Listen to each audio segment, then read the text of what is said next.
Dr. Roper is director of Vista Del Mar's Autism Services and Center. Welcome, Dr. Roper. Thank you so much for having me. I appreciate it.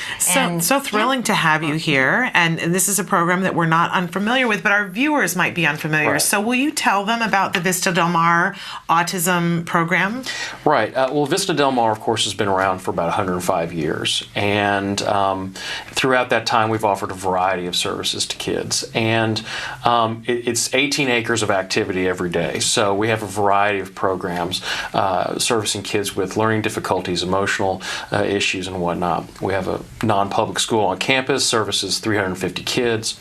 And I think, for a few decades, we've actually been serving the autism community. And I think the crux of it has been really serving families. And so our autism services encompasses a number of programs. We do have our Jewish Life program. We also partner with the Miracle Project to bring Elaine Hall's wonderful curriculum and shows. And we shows love Elaine and the work she does with the Miracle Project. She can get me to do things that I never thought that I'd do in front of people, and all of them good. But I mean, she really is just a wonderful person. Mm-hmm. And I was brought on to really bring everything together. So some of the things that we're doing, of course, are offering services through insurance, speech and language, occupational therapy, comprehensive assessments, and we've also got our conference coming up, and that's been a lot of fun to be involved in. So tell us about the conference. What kind of sessions and speakers are you going to have? Well, the title of the conference is Bridging the Gap. Language, behavior, and sensory processing in autism, and I'm real excited about it. We've got two great speakers coming. One is a gentleman that was required reading for me when I was getting my my first master's in speech language pathology, which is Barry Prezant. Barry is one of the pioneers in looking at language and communication in autism, and his work with Amy Weatherby is, like I said, for just about any SLP who wants to work with neurodevelopmental disorders, you have to read his stuff.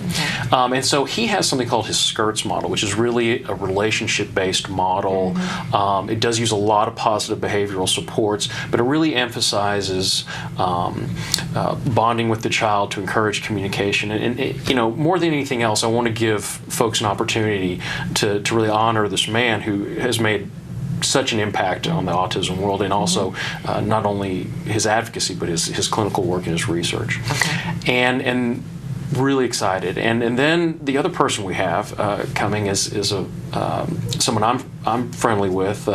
She actually tried very hard to get me out to the West Coast when I got my doctorate years before I came out, which is Dr. Elisa Marco. She's a pediatric cognitive behavioral neurologist at the University of California at San Francisco. Mm-hmm. And she's been doing some things in the world of autism that I think is really prescient. I think it's really one of those things where she's such a dear person that she sat down and she listened to parents. She said, okay, let me see what I can do. And so what she's been exploring are functional imaging studies on sensory processing. I mean, for decades, moms and dads have been coming saying, listen, there's something going on. My kid, he can't stand high frequencies, but he has no problem putting his ear up to the speaker when the bass is all turned up, or putting his hands over his head, his ears with loud noises, or being really, really responsive to tactile stimulation. Mm-hmm. And I think especially the world of occupational therapy picked up on this and started addressing it.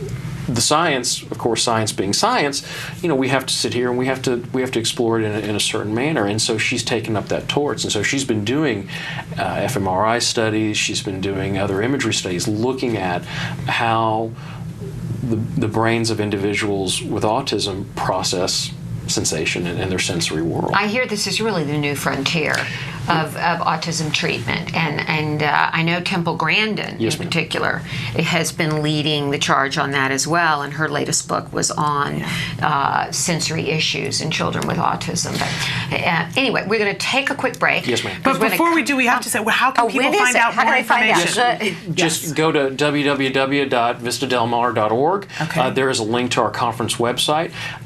It is, and you can find out pricing and whatnot. We do have regional center funding for for families, for them to attend. And if you're a clinician out there, you know a clinician, CEUs are available. And the dates of the conference? April 7th, it's one day. Okay. April 7th. And let's say where Vista Del Mar is again for our families that are Sure. not only around the country but around the world. Vista Del Mar is nestled in the heart of Los Angeles. We're at 3200 Motor Avenue. And so we are not too far from Sony Studios, right near the 10. But there are directions on the website to get you there.